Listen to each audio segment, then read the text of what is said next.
안녕하세요. 강다솜입니다. 코기토 에르고 줌. 나는 생각한다, 고로 존재한다 라는 뜻인데요. 사색의 공동체가 되어주세요. 서로의 생각에 스며들어서 불확실한 이 시대를 살아가는 지혜를 한번 찾아볼까 합니다. 그 첫걸음, MBC 사색의 공동체 스미다 여신걸 환영합니다.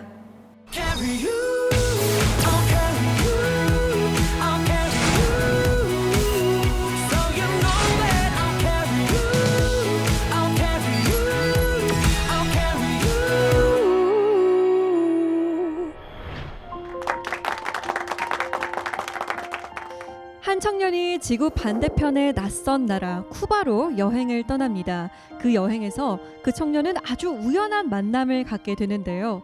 그 우연한 만남이 청년의 운명을 아주 송두리째 뒤흔들어 놓습니다.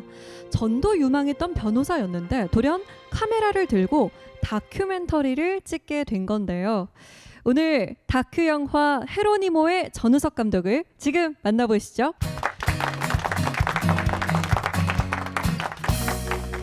네, 안녕하세요. 반갑습니다. 반갑습니다. 전우석입니다. 네, 대체 쿠바에서 어떤 일이 있었기에 운명이 송두리째 뒤흔들어졌나요? 4년 전 연말 때 이제 휴가차 쿠바를 우연히 놀러 갔는데 공항에서 내리자마자 택시를 탔는데 택시 기사가 한인 3세였었어요. 쿠바에 한인이 그렇게 많지 않을 것 같은데요. 그렇죠. 뭐 몇 명 없는데 그 중에서 택시 기사가 한인이었다는 게 사실 굉장한 우연성이 작동을 했죠. 그 엄청난 변화와 함께 머리 스타일도 엄청 바뀌었다고 들었어요. 원래는 이 머리가 아니라 아주 이대팔의 굉장히 도시인스러운 그런 머리라고 들었거든요. 네, 아무래도 뉴욕에서는 이런 머리를 하고 아마 직장을 가면 곧바로 잘리지 않을까. 아, 정말요? 네, 근데 아무래도 지난 4년간 이 작업을 하면서 조금 더 예술적인 감성을 키우기 위해서 길러봤습니다. 영화를 만들면서 내적인 변화도 많이 겪으신 것 같은데요. 오늘 강연 정말 기대가 됩니다. 잘 부탁드립니다. 그러겠습니다. My name is Joseph Chun. Shortly after President Obama announced a move to normalize relations with Cuba, I traveled there, this time frozen socialist island. But a first Cuban I met in Cuba. Korean diaspora. Is this your name, Imunjo? My husband.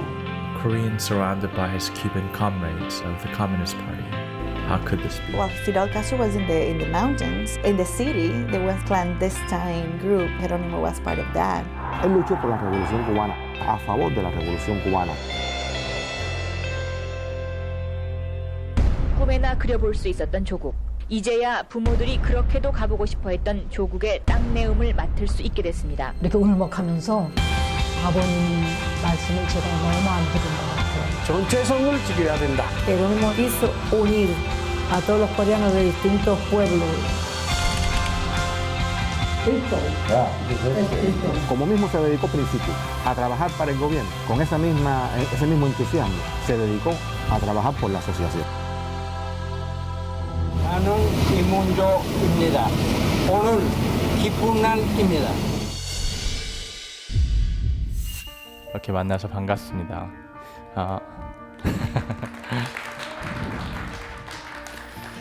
작년 말에 헤로니모가 국내에서 개봉을 했어요. 근데 같은 날 겨울왕국도 같이 개봉했습니다.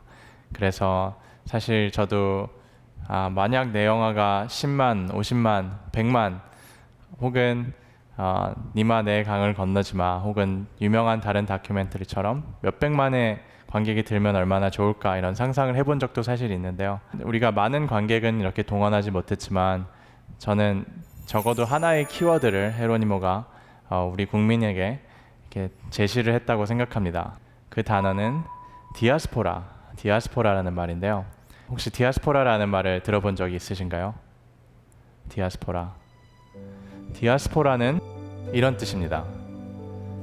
유태인들이 이스라엘에서 떠나 다른 곳, 이스라엘 이외의 지역으로 흩어진 역사적 현상을 디아스포라라고 일컬었는데 그 이후 사회과학적으로는 디아스포라가 유태인뿐만 아니고 다른 민족에게도 적용을 시켜서 이 단어를 시작하기 시작했어요. 고국을 떠나 타 지역으로 이주하여 사는 모든 민족.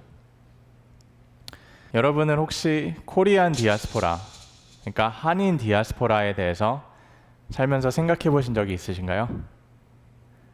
여러분들은 그들을 얼마나 알고 있다고 생각하시나요?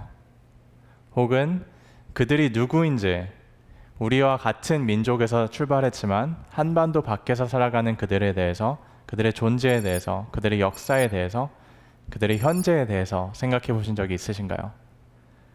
그리고 그들이 만약 한반도 밖에서 우리와 같이 똑같이 삶을 영위하고 있다면은 과연 그들이 품고 사는 한인 정체성이란 본국에 사는 우리에게 어떤 의미를 줄 수 있다고 생각하시나요?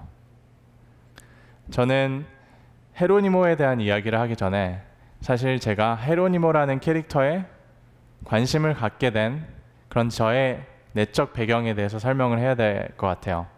근데 그 배경은 여러분들이 보시듯이 4단계로 나눠집니다. 한국인으로서 저의 정체성, 그 다음은 제가 재미한인으로서의 한국 정체성, 코리안 디아스포라로서의 정체성, 그리고 그 다음은 세계 시민으로서의 정체성이에요. 이 단계를 통해서 제가 헤로니모를 발견해 나가는 과정을 여러분과 공유하고자 합니다. 그 여정에 같이 함께 해주시면 좋겠습니다. 첫 번째, 한국인. 여러분 다 한국인이시죠? 그렇죠? 그리고 지금 외국에서 나가서 사셨거나 혹은 앞으로 나가서 사실 계획이 없으신 이상 한국인으로 계속 한국인으로 살아가실 거예요. 그렇죠? 저 역시 한국인이었어요. 저는 미국에서 태어나긴 했는데 제가 만 3살 때 한국에 와가지고 고3이 되는 해까지 한국에서 줄곧 살았습니다. 그래서 저는 그 전까지는 이런 디아스포라 혹은 정체성에 대해서 한 번도 자문을 해본 적이 없어요. 왜냐? 다 한국 사람이잖아요, 주위에. 저는 초등학교, 유치원부터 초등학교, 중학교, 심지어 고등학교, 제가 외국인 학교로 고2 때 전학 가기 전까지 단 한 번도 학급에서 외국인을 만난 적이 없어요. 혹시 여러분 외국인 학생 친구가 있었나요? 한 번이라도? 혹은 여러분과 피부 색깔이 틀린 사람을 만난 적이 있었나요? 네, 저도 한 번도 없었어요. 한국은 다양성이 결여된 나라다. 혹시 많이 들어보셨나요? 저는 교과서에서 우리가 단일민족이라는 것에 굉장히 자랑스럽게 묘사되는 걸 배운 적이 기억이 납니다. 그래서 우리는 순혈주의, 어떻게 보면은 저거는 좋은 말인데 저거에 상반되지 않지만 조금 저걸 부정적으로 묘사한 게 인종차별주의가 아닐까 그런 생각을 하게 됐어요. 그리고 저는 실제적으로 우리나라가 정말 다양성이 결여된 나라인가 궁금해서 구글 위키피디아에 세계에서 다양성이 가장 결여된 나라를 쳐봤어요. 대한민국이 세계에서 다양성이 결여된 나라로 2위를 했습니다. 1위가 어딘지 아세요? 우리랑 굉장히 가까운 나라인데 북한입니다. 네, 세계에서 다양성 Ethnic Cultural Diversity Level, 그러니까 인종적, 문화적 다양성이 가장 결여된 나라, 거기서 우리나라가 세계에서 꼴찌에서 2번째, 그 다음 북한입니다. 10년 전에 데이터하기는 해요. 그렇지만 적어도 문화적, 인종적 지표로 계산한 세계 다양성을 계산해 보니까 한반도가 세계에서 꼴찌에서 1, 2위였었어요. 과연 이것은 무엇을 우리에게 상징할까요? 한번 생각해 보세요. 그것은 우리가 스스로의 정체성에 대해서 고민할 수 있는 환경적 배경이 결여됐다는 말이 아닐까 저는 생각해요. 말씀드렸듯이 저는 한국에서 자랐기 때문에 단 한 번도 저의 한인 정체성에 대해서 고민해 본 적이 없었어요. 근데 이제 제 인생에서 첫 번째 브레이크가 걸립니다. 사실 아버지가 저한테 한번 물어봤거든요. 한번 너는 미국 시민권이 있는데 미국에 가서 살래? 혹은 너는 한국 고등학교에서 지금처럼 줄곧 자라날래? 그래서 그때 막 고민하던 기억이 나요. 그때 제가 어떤 사람의 권유로 죽은 시인의 사회는 영화를 봤는데 그것을 보고 carpe diem, 여기서 carpe diem이 나오거든요. seize the day. 지금 이 순간을 내 것으로 만들어라. 그래서 저는 미국을 가기로 택했습니다. 네, 그런 기회가 있고 그런 선택권이 있었다는 건 굉장히 행운이었죠, 어떻게 보면은.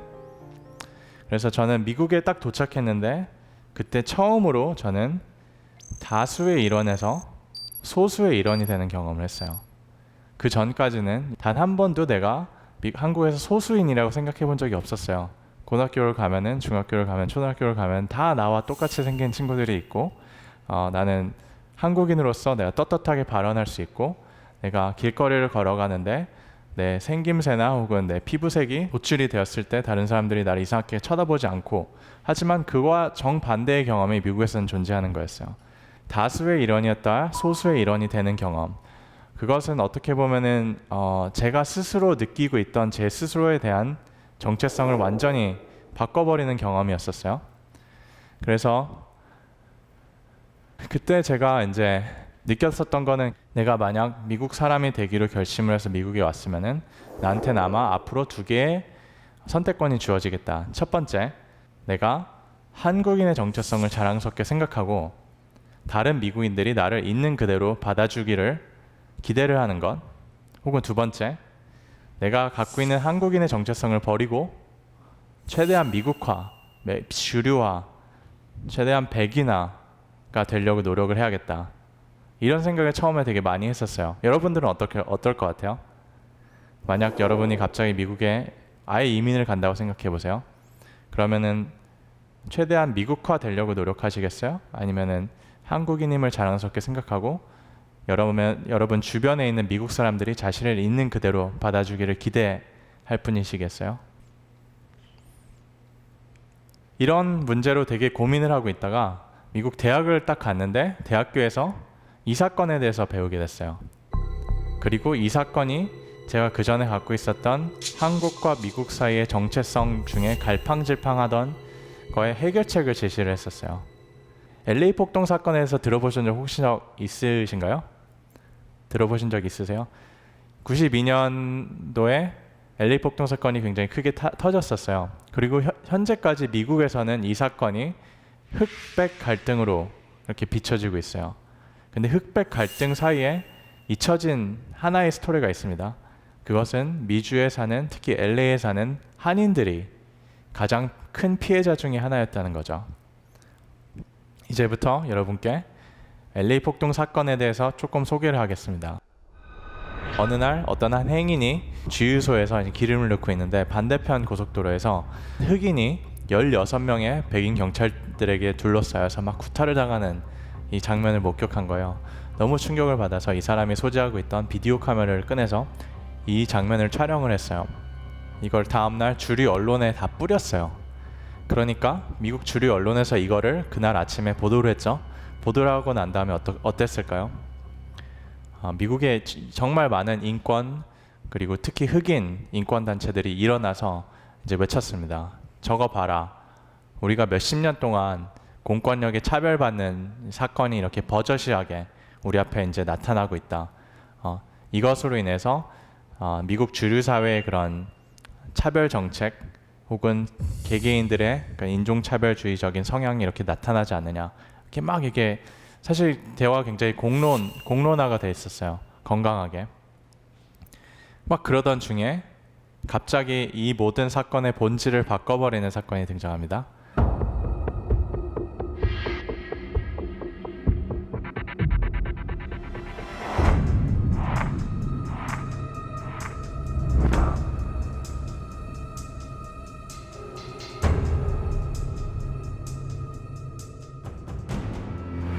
이 두 사건의 타이밍이 굉장히 절묘했었어요. 왜냐하면 첫 번째 사건은 그동안 존재했었던 미국 내 공권력 혹은 백인 경찰들이 소수민족에 대해서 함부로 대하고 그런 사건이 굉장히 건강하게 공론화되던 상황에서 이 사건이 터지고 나서 미국 언론에서 이 비디오를 몇 주간 계속 재생하기 시작했어요.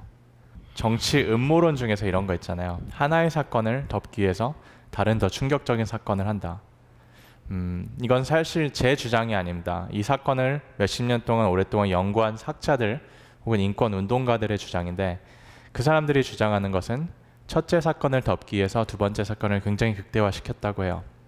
갑자기 그전에는 공권력에 대한 차별 정책 혹은 인종차별주의적인 공론화가 되던 시점에 갑자기 이 사건으로 인해서 한국, 흑인 갈등으로 이게 비화가 돼버렸어요.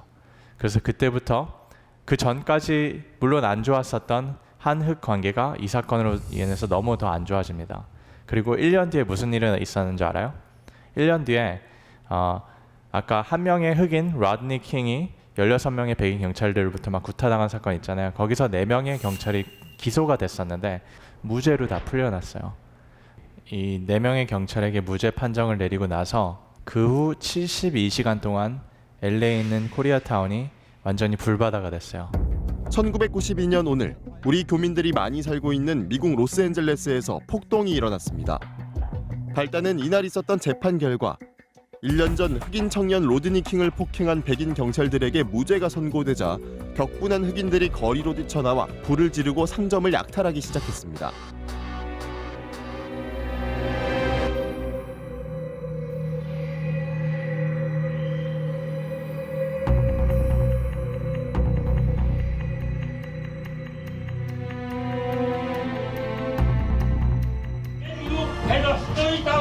Demonstrations in America. It's the largest demonstrations in America. They're carried out by your parents who don't speak a fucking nails. And you guys pretend it. That's when I will be more like it. I feel for freedom, America.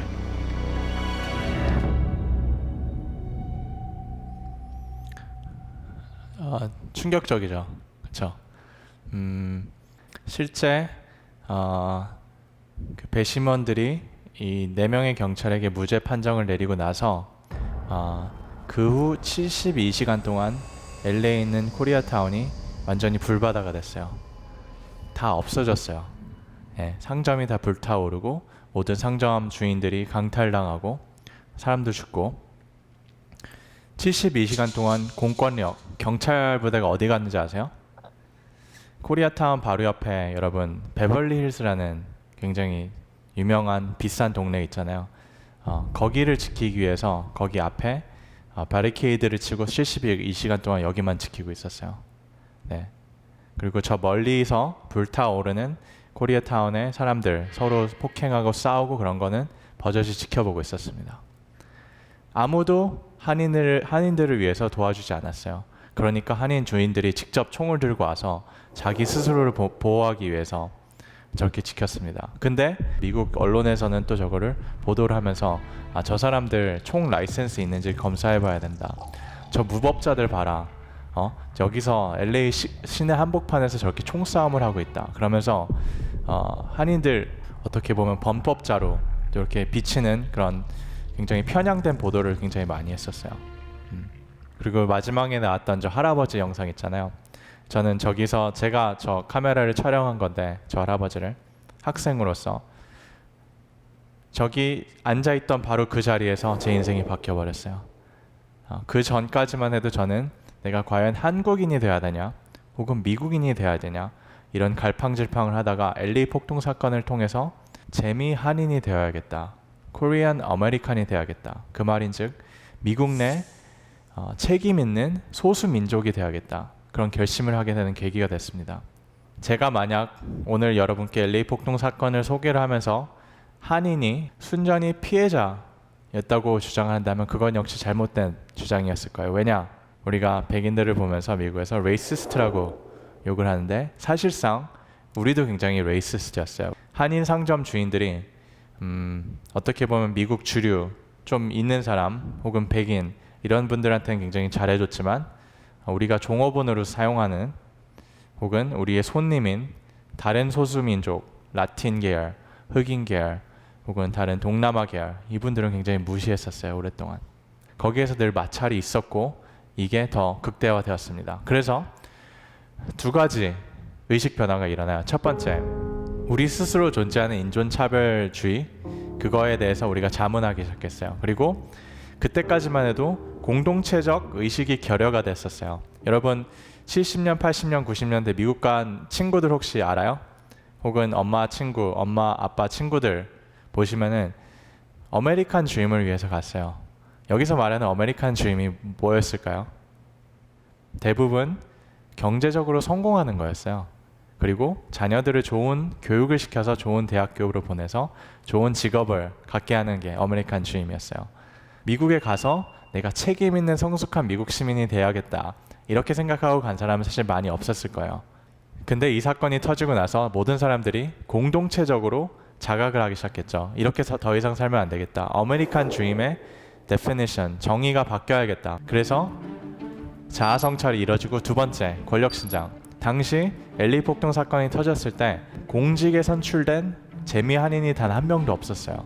그러니까 스스로 우리를 나와서 대변할 수 있는 사람이 없는 거예요. 그리고 미디어, 언론의 중요성을 그때 굉장히 절감을 했었어요. 그래서 우리도 미디어에 나가서 진출을 해서 편향되지 않은 보도를 해야겠다. 우리 소수민족을 대변하는 그런 직업군을 가져야겠다. 더욱 중요한 것은 다른 커뮤니티와 우리가 화합하고 공존하는 법을 배워야겠다. 코리안 아메리칸 사이키, 이런 심리가 완전히 바뀌어버리게 됩니다. 경제적 안정성과 생존에서 미국 시민의 책임 있는 소수민족으로 거듭나는 계기가 되었어요.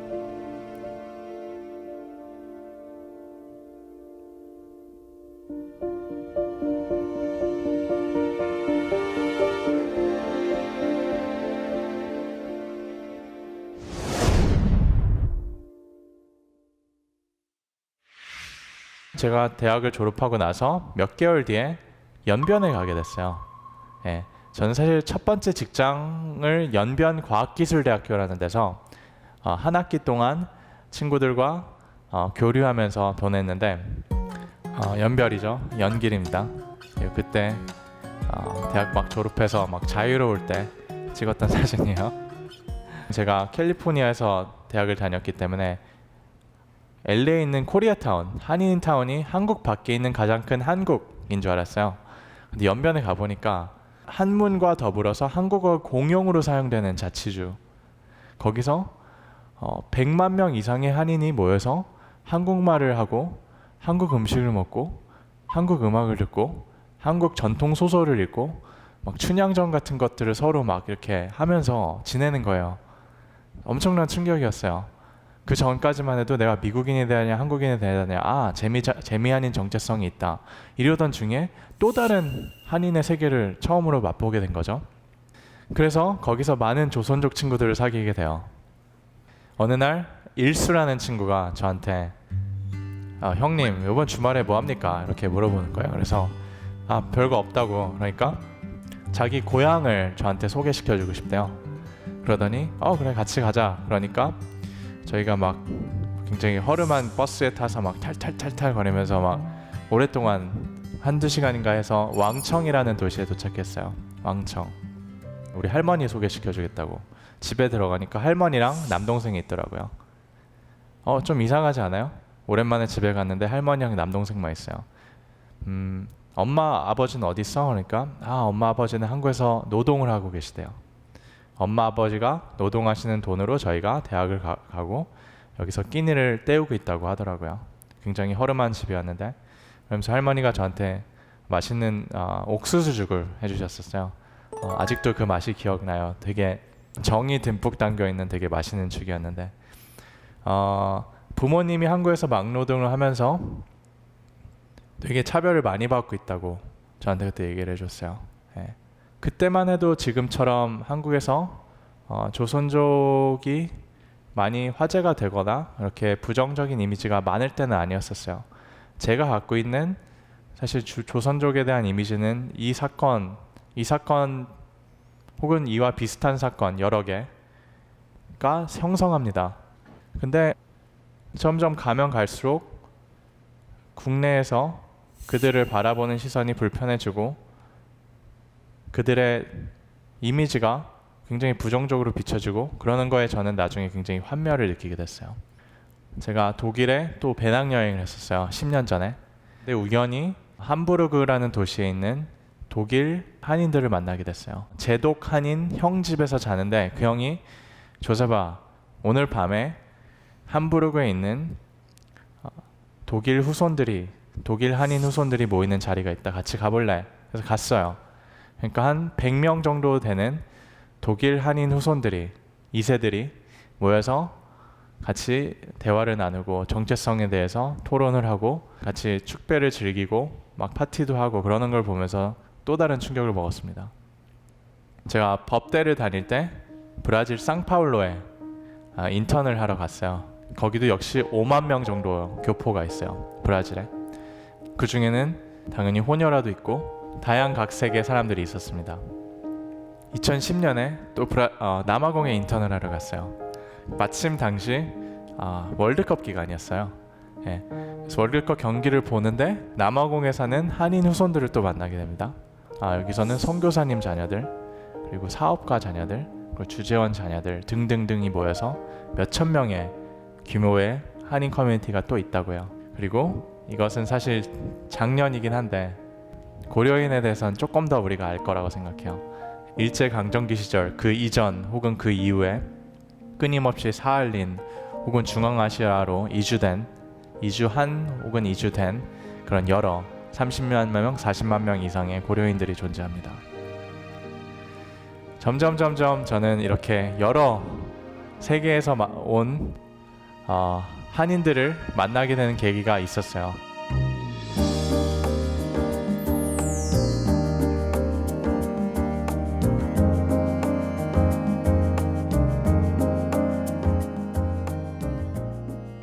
여기서 질문을 하나 드릴게요. 세계 전역에 한인들이 몇 명이나 사는지 아시나요? 800만 명의 제외동포가 존재해요. 여러분 외교부 공식 사이트 들어가면은 750만 명이라고 나와 있어요. 근데 입양아의 수치가 거기 포함되지 않았어요. 입양아의 수치는 사실 계산하기 어려워요. 그나마 남아있는 홀트나 여러 다른 비영리 기관을 통해서 낸 게 20만 명인데 그것도 공식적인 본인들이 말하는 공식적인 수치인데 사실 비공식이 훨씬 더 많을 수도 있어요. 그렇죠? 여러분 생각해 보세요. 800만 명의 숫자가 얼마나 큰 숫자일까? 서울 다음으로 큰 도시가 어디가 있죠? 부산, 그렇죠? 대전, 대구. 부산, 대전, 대구의 인구를 다 합한 게 몇 명인 줄 아세요? 730만 명이에요.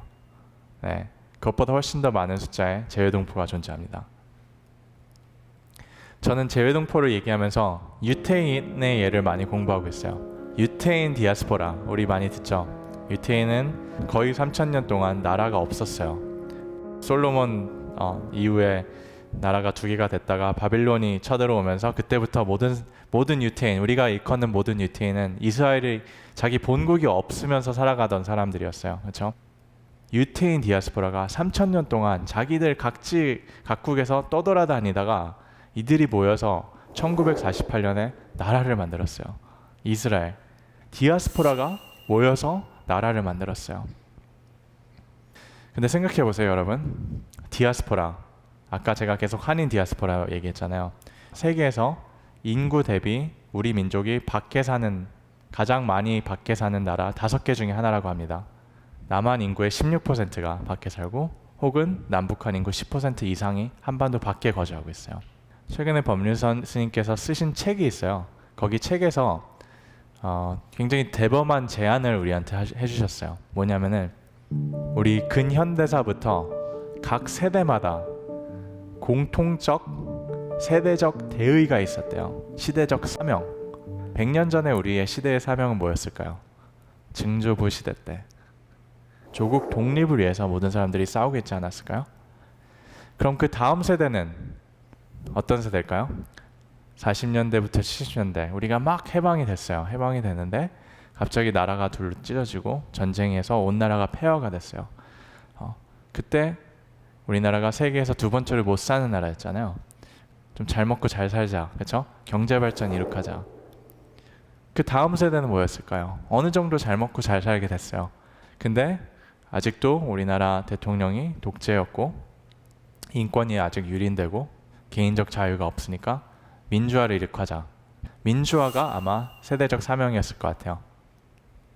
그러면은 책에서 등장하는 다음 화두가 그럼 너네적 세대적 사명은 뭐냐? 우리의 세대적 사명은 뭘까요? 물론 취업이 중요하긴 하겠죠. 근데 취업이 과연 우리의 시대적 사명일까요? 적어도 법률 스님께서 저한테 제안하신, 그리고 제가 공감할 수 있었던 세대적 사명은 사실 한반도예요. 다시 말하자면 그건 통일이에요. 통일이라는 화두가 사실 제 또래 혹은 저보다 젊은 친구들한테 크게 공감되지 않는다는 걸 저는 알고 있어요. 왜냐면은 우리가 더 손해보는 것 같기 때문에. 그렇죠? 저는 통일 한국이 진정으로 한반도뿐만 아니고 동아시아뿐만 아니고 세계사적 그런 역사적 사건이 될 수 있을 것 같아요. 제가 일주일 전에 베를린에서 헤로니모 저 영화 상영을 하고 왔는데, 거기는 베를린 벽이 무너진 지 30주년이 막 지났거든요. 물론 아직까지 서독 동독 간에 어느 정도의 미묘한 긴장감, 혹은 서독 사람과 동독 사람 간의 어느 정도의 차별, 그런 게 당연히 존재합니다. 하지만 아무도 통일에 대해서 이견을 내는 사람이 없어요. 당연히 우리를 위해서 필요했고, 당연히 역사적으로 중요한 사건이었고, 당연히 미래 후손들을 위해서 이건 불가피한, 당연히 이루어졌어야 될 그런 세대적 사명이었다. 우리는 너무 그걸 방치하고 있지 않나요? 지금 70년이 넘었는데. 그리고 우리가 그대로 보낸다면은 우리 후손들이 과연 우리보다 더 통일하고 싶을까요? 저는 이런 자문들을 많이 하고 있어요. 만약 여러분들이 여기까지 제 프레젠테이션을 듣고 나가신다면은, 저 전우석이라는 사람 하루 종일 코리안 디아스포라 혹시 저 사람 민족주의자 아니야? 이렇게 생각하실 수도 있어요. 저한테 가장 중요한 가치는 인본주의예요. 인본주의, 휴머니즘. 인본주의란 어떤 것이냐?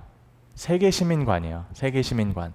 전 디아스포라가 중요한 것이 민족주의에 기반한 게 아니고 인본주의에 기반했기 때문에 이게 중요하다고 생각해요. 그래서 제가 오히려 반문을 던지고 싶어요. 디아스포라가 중요하다면 과연 그러면은 제네동포, 이건 제외동포를 약간 뒤바꾼 언어 유희인데, 밖에서 살다가 다시 한국으로 들어온 사람들 있잖아요. 아까 말했던 조선족. 왜 우리나라에서는 조선족에 대한 역사에 대해서 제대로 가르치지 않고 범죄도시 같은 영화를 통해서 그들의 나쁜 이미지를 고착시킬까요? 왜 고려인, 탈북민, 입양아, 혼혈한인 다 이런 사람들을 볼 때, 혹은 이런 단어들을 볼 때 불편한 감정을 가지게 될까요? 솔직히 말해서 저런 사람들도 포용을 못하면서 우리가 어떻게 우리랑 피부 색깔이 다른 사람들을 수용하라고 말할 수 있겠어요?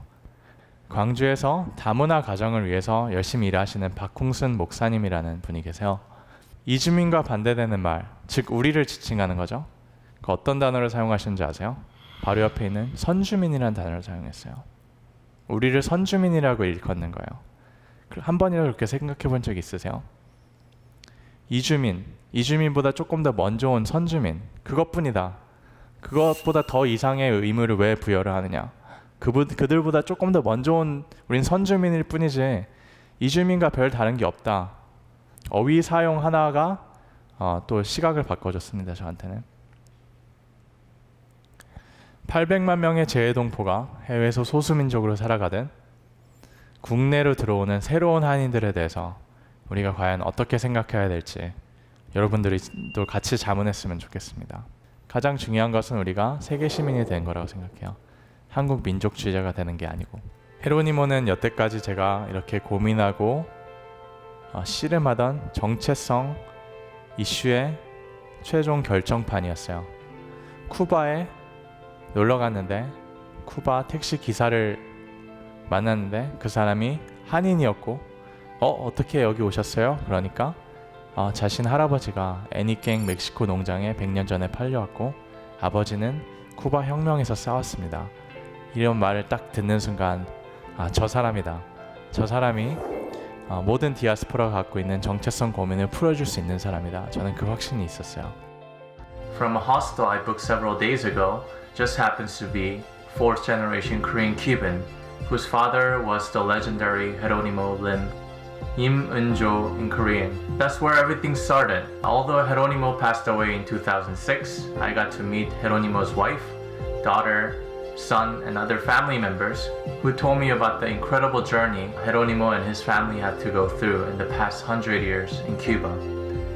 For instance, Geronimo went to law school with Fidel Castro, participated in the Cuban Revolution, and later worked with Che Guevara as the top government official in the new Cuban government. Equally amazing is Geronimo's father, Im Chan-tek, who took the initiative to collect funds from his friends in Mexico and Cuba in the 1930s and 40s to support Korea's independence movement against Japanese invasion force. For this effort, his name appears in Kim Bu's autobiography, 백범일지. So it was a kind of experience. 저는 헤로니모를 통해서 코리안 디아스포라 인식이 바뀌었으면 좋겠어요. 그래서 우리 서로의 이주 역사와 각자 이주민들의 정체성 형성 과정에 우리가 좀 더 관심을 가졌으면 좋겠어요. 그래서 디아스포라의 일원이다. 이런 공동체적 인식이 생겼으면 좋겠어요. 우리나라에서 재외동포라는 말이 초등학교 교과서에 작년까지 한 번도 등장하지 않았다고 합니다. 105개의 교과서가 있었는데 그거를 재외동포재단이라는 외교부 산하에서 조사를 해봤는데 재외동포라는 단어가 한 번도 존재하지 않았대요. 이게 과연 가능한 일인가요? 800만 명의 재외동포가 해외에서 사는데 여러분, 디아스포라가 더 한국적입니다. 왠지 아세요? 여러분은 태어나서 숨만 쉬어도 한국인이잖아요. 한국에서. 그렇죠? 아무것도 안 하고. 근데 해외에 나가는 순간 자신이 의식적으로 한국인이 되려는 노력이 없으면 한국인이 될 수가 없어요. 자신이 원하던 원치 않던 자신은 남들이 볼 때 한인인데 자신은 그만큼 노력을 해야 돼요. 의식적인 노력. 그래서 그들은 더 한국적일 때가 많습니다. 문화적으로, 역사적으로. 그리고 디아스포라가 저는 세계화의 통로라고 생각해요. 800만 명의 디아스포라, 우리 가족 같은 혈연의 가족들이 벌써 밖에 있는데 이들을 통해서 저는 세계화를 더 이뤄나갈 수 있다고 저는 믿습니다. 그래서 국가적, 지리적, 혈연적 중심에 대해 우리가 여태까지 한인들을 규정을 했는데 그걸 좀 더 넓혀보면 어떨까 그런 생각을 해요. 디아스포라의 뿌리, 디아스포라의 본질은 고통이요. 자기 나라를 떠날 수밖에 없었던 고통, 새로운 나라에 적응할 수밖에 없었던 고통, 거기서 차별을 무릅쓰고 새로운 정체성을 만들 수밖에 없었던 고통. 하지만 그 고통은 혁신성을 갖고 올 수 있어요. 예, 저는 그 혁신성에 주목하고 싶어요. 그 혁신성은 저는 대한민국을 바꿀 수 있을 만큼 강력한 무기라고 생각합니다. 그리고 그 혁신성을 가진 800만 명의 재외동포 디아스포라가 한반도 밖에서 살고 있어요. 제가 마지막 비디오를 공유할게요. 이 비디오는 3주 전에 제가 청와대 오찬에 초대가 돼서 문 대통령 앞에서 발표했었던 비디오입니다. 헤로니모에 대한 소개인데 예고편은 아니고 제가 영화의 엑기스를 모아서 제가 생각하는 헤로니모가 생각한 조국이라는 홈랜드라는 조국이라는 개념에 대해서 썼던 편지를 같이 여러분과 공유하면서 마무리하겠습니다.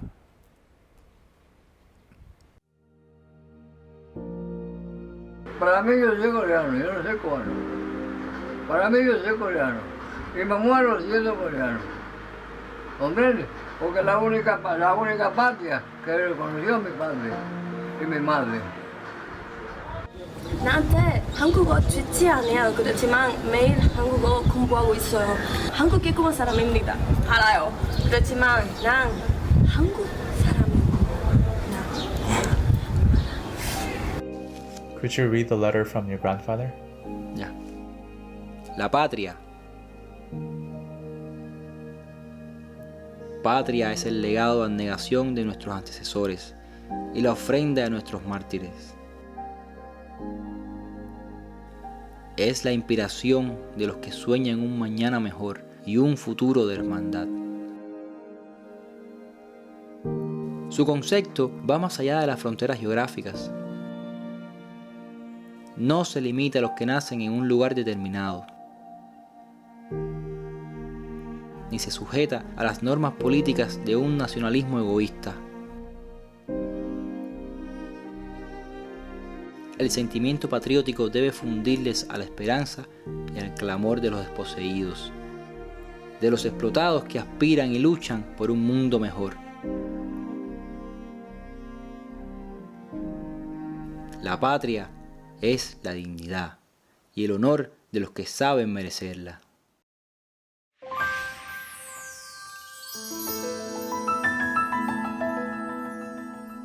네, 강연 정말 잘 들었습니다. 저는 개인적으로 들으면서 이 세상을 바라보는 눈이 하나 더 떼어지는 느낌이었거든요. 아마 많은 질문들을 지금 갖고 계실 것 같아요. 지금 바로 마이크를 한번 넘겨볼 텐데요. 혹시 질문하실 분 계실까요? 아, 네. 강연 정말 유익한 강연이었던 것 같고 정말 잘 들었습니다. 이렇게 저희가 한반도 사는 한국인으로서 한 번쯤 생각해 봐야 할 그런 문제점을 던져주셨는데 혹시 이 다음에 더 어떤 목표가 있으신지. 기생충 영화 보셨나요? 기생충에서 송강호 씨가 대사 중에 이런 게 있죠. 무계획이 계획이다. 제가 요즘에 약간 핑계처럼 사용하는 그런 대사인데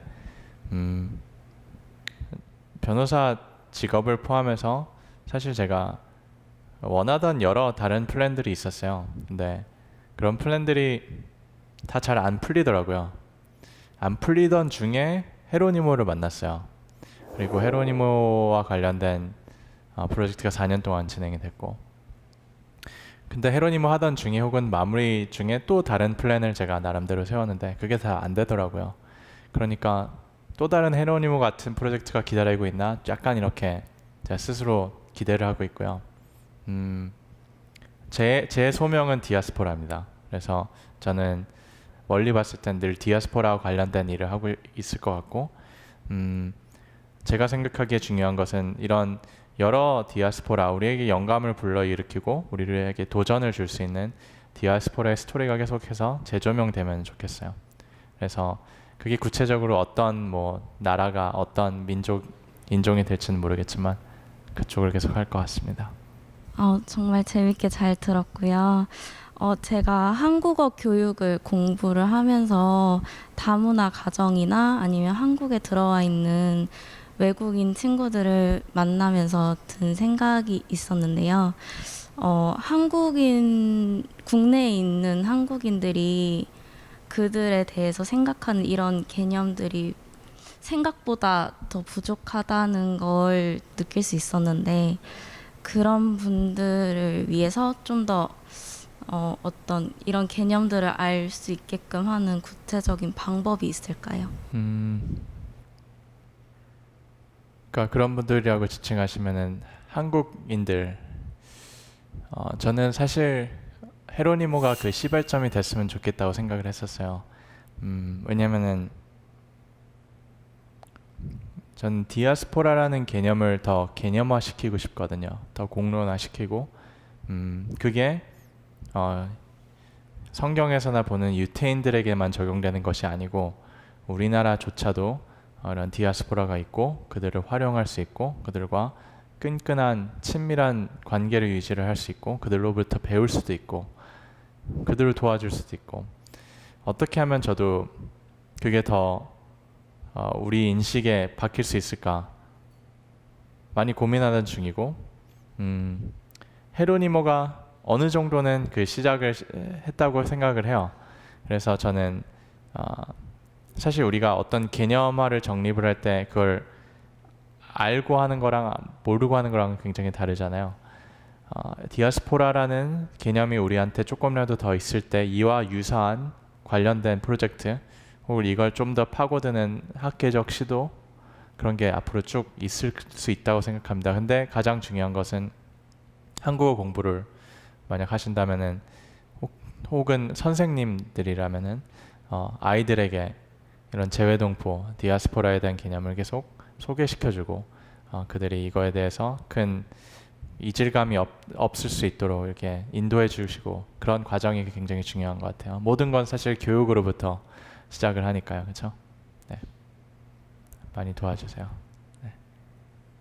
저도 질문이 있는데요. 네. 4년이면은 굉장히 긴 시간 동안 이 프로젝트를 진행하신 거잖아요. 네. 그러면 정말 포기하고 싶었던 순간이 있었을 것 같아요. 정말 가장 밑바닥을 찍었던 순간은 언제였나요? 겨울왕국이랑 같이 개봉했을 때. 반 농담이고요. 사실 포기하고 싶었던 적은 한 번도 없었어요. 왜냐면은 저는 벼랑 끝으로 우선 떨어졌거든요. 그러니까 떨어지면서 낙하산을 필 궁리를 한 거기 때문에, 왜냐면 낙하산을 피지 못하면 죽잖아요, 그렇죠? 그래서 저는 그만해야겠다는 생각을 한 적은 없는데, 제가 1년 동안 집에서 편집을 했어요. 정말 그냥 심심할 때 하거나 뭐 부업을 한 게 아니고 정말 편집만 1년 동안 했어요. 근데 뭐 어떤 창작 작업이든 딱 막히는 순간들이 굉장히 많이 등장하더라고요. 그리고 제가 생각하기에 더 이상 그러니까 나보다 훨씬 더 큰 프로젝트이기 때문에, 프로젝트 스케일도 그렇고 헤로니모에 대한 그분의 위인성도 그렇고, 그렇죠? 어떻게 대인을 소인이 만들겠어요. 그러니까 어떻게 그분께 최대한 누를 끼치지 않을까, 그런 고민을 하는 과정이 사실 굉장히 제일 힘들었던 것 같아요. 그러니까 창작적으로도 그렇고 그 내용적으로도 그렇고, 누가 되지 않은 작품을 만들려고 창작하는 과정이 굉장히 고통스러웠었어요. 네. 근데 다 풀리더라고요. 네. 그러니까 주변에 뭐 조언이 있을 수도 있고, 혹은 다른 문학을 제가 읽던지 다른 영화를 볼 때 떠오르는 순간 영감들이 계속 합쳐질 수도 있고, 근데 그건 제가 순전히 역량이 부족했기에 1년이라는 시간이 걸렸던 것 같아요. 제가 훨씬 더 뛰어났었다면은 4, 5개월 만에도 했을 수도 있었겠죠. 네. 그러면 반대로 가장 기억에 남는 순간, 좀 뿌듯했던 순간은 언제였나요? 제가 영화를 완성하고 나서 첫 번째로 영화를 틀어야겠다고 한 곳이 쿠바였어요. 그래서 쿠바에 7월에 가서, 작년 7월에 가서 영화에 나온 모든 캐릭터들 다 초대해놓고 그분들께 헤로니모를 상영을 했었는데 굉장히 뿌듯해 하셨고, 왜냐면은 막 모르는 청년이 3년 동안 자기 집에 맨날 왔다 갔다 하고 그러니까, 그리고 사실 영화라는 게 뭐 작업이 오래 걸릴 수 있지만 겉에서 볼 때는 뭐 금방 한두 번이면 끝나지 않을까 이렇게 생각할 수 있잖아요. 근데 3년 동안 결과물 없이 맨날 오기만 하니까 거기서도 과연 어떤 작품을 만드나 보자 이렇게 했었던 것 같아요. 근데 보고 나서 진심으로 이렇게 저한테 고맙다고 해주고, 그리고 자신의 뭐 아버지가 됐건 할아버지가 됐건 그분의 스토리를 다른 한인들과 이제 공유할 수 있도록 만들어줘서 감사하다고 했을 때가 아마 가장 뿌듯하지 않았을까. 네. 오늘 이렇게 경청해 주시고 와주셔서 정말 감사드립니다. 감사합니다.